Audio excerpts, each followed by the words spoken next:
Bonjour à tous, c'est Isabelle, j'espère que vous allez bien. Je vous retrouve donc après mes vacances avec un point lecture sur les différents livres que j'ai lus.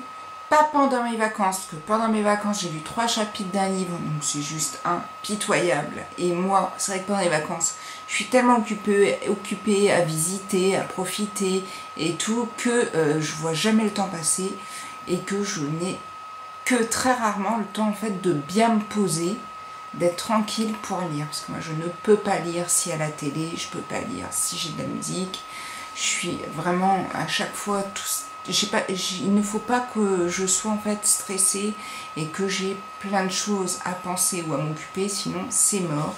J'ai donc lu avant mes vacances le livre d'Antoine Léris, Vous n'aurez pas ma haine, qui est paru chez Fayard.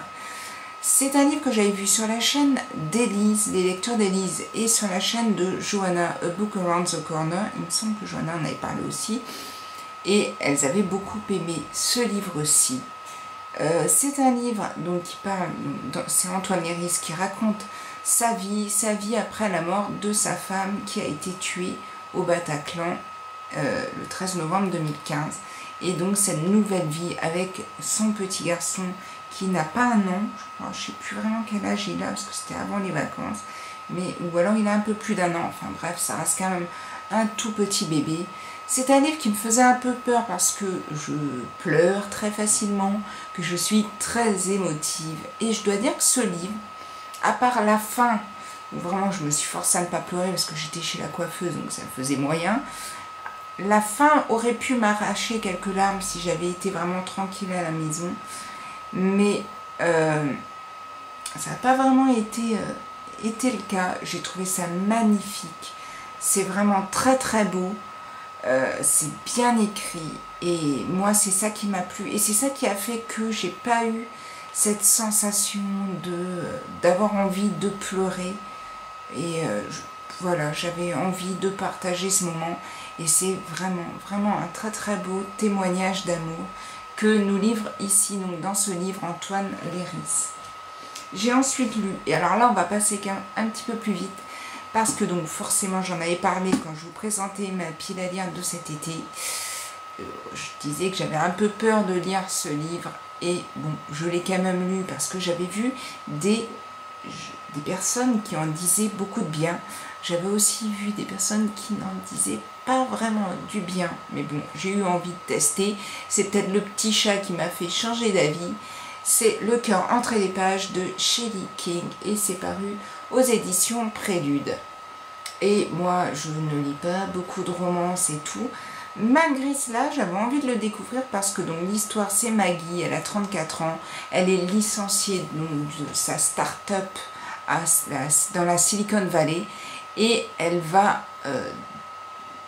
découvrir enfin elle va pas la découvrir parce qu'elle la connaît déjà, mais elle va traîner dans une sorte de boutique de livres d'occasion où elle aime bien aller et elle va acheter un livre qui est L'amant de Lady Chatterley, et dans ce livre là elle va découvrir une correspondance entre deux personnes, Henri et Catherine. Et elle va se poser plein de questions parce que comment ils ont fait, qui sont Henri et Catherine, et que sont-ils devenus, enfin vraiment plein de questions. Et moi ça me plaisait, je trouvais l'idée intéressante, ça me rappelait, alors bon, c'est sûr qu'il n'y avait pas de correspondance ni rien, ça me rappelait un peu le livre de Katharina Biwald, La bibliothèque des cœurs cabossés, même si l'histoire n'a rien à voir, ça me rappelait un petit peu cette ambiance-là, et j'avais vraiment du coup envie de découvrir. Et c'est vrai que quand on commence le livre, on tombe justement sur cette correspondance assez rapidement. Je trouvais ça intéressant. Le seul bémol vraiment, c'est que du coup cette romance, elle n'est pas mise en valeur, elle est un peu perdue dans une histoire d'amour, dans sauver la boutique, comment va-t-elle la sauver, enfin bref, on est tombé dans quelque chose où moi je m'ennuyais littéralement, et je n'ai terminé le livre que pour vraiment avoir cette réponse sur la correspondance entre les deux, Et voilà, et j'ai vraiment même été déçue par la fin. Ça l'a pas fait pour moi, ça l'a fait pour d'autres personnes. Si vous l'avez lu, n'hésitez pas à me donner votre avis en barre d'infos. Mais voilà, définitivement, c'est pas trop mon truc. Et pourtant, Grendel, le chat, était très mignon.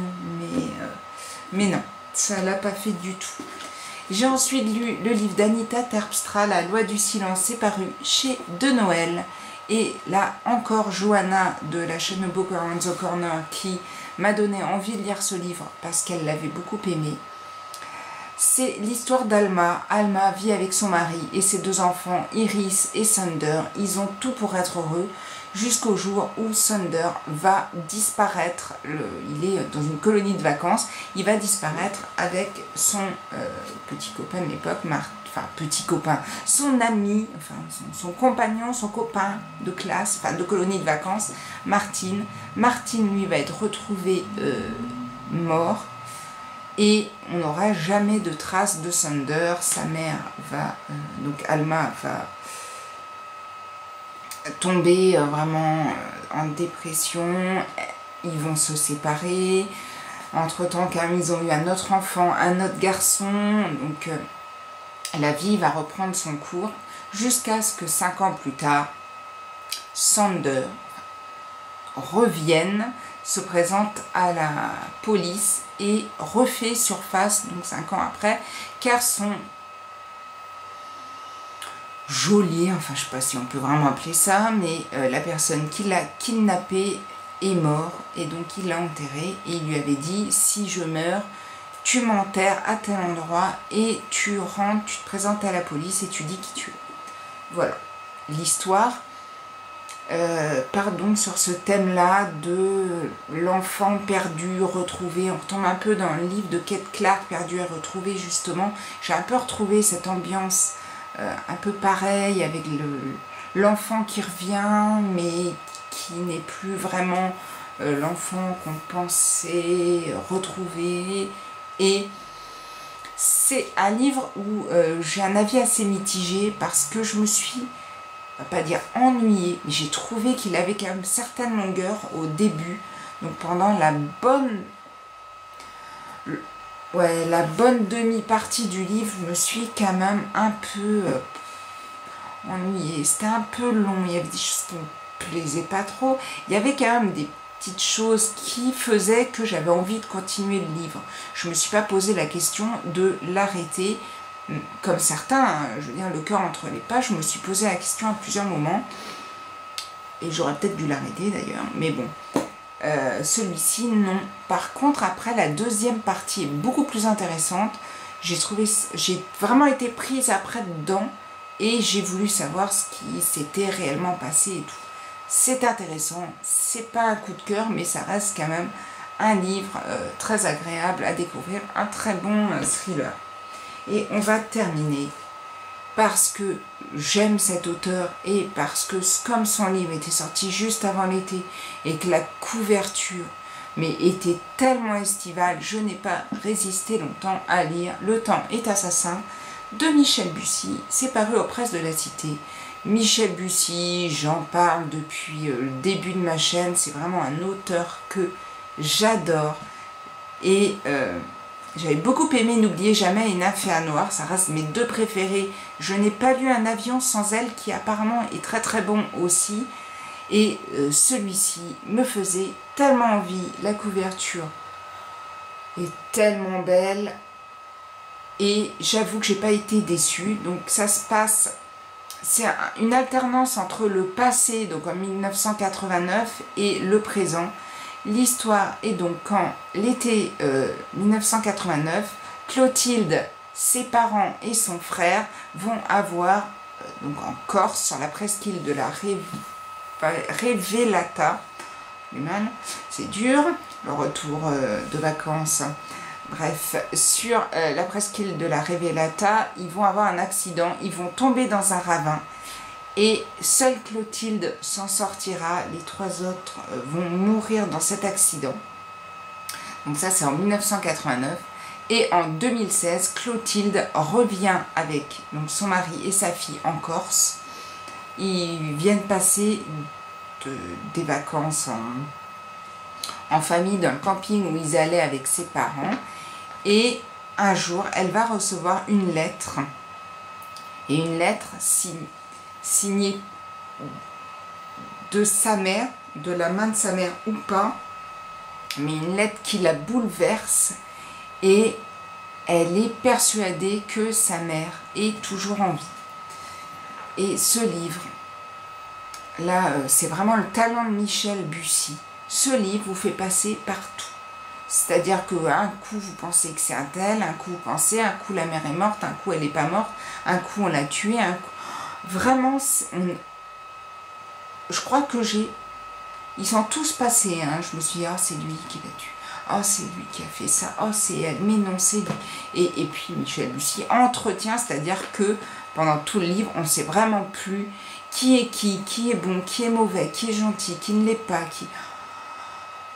c'est assez bluffant et forcément ça se rajoute à un de mes Bussy préférés parce que c'est vraiment un très bon livre et c'est un livre idéal pour l'été, donc il vous reste encore quand même jusqu'à fin septembre pour en profiter, mais franchement j'avais vu sur la chaîne de Séverine, je l'avais vu sur la chaîne de Johanna encore et il faut pas hésiter à le lire, c'est un superbe livre. Courez-y, cherchez-le, faites ce que vous voulez, mais lisez-le si vous aimez tout ce qui est thriller, tout ce qui est enquête. Franchement, ça va vous combler. Et on en a fini donc avec les 4 livres que j'ai lus avant et après mes vacances. Qu'en fait, pendant mes vacances, j'ai lu 3 chapitres de celui-ci.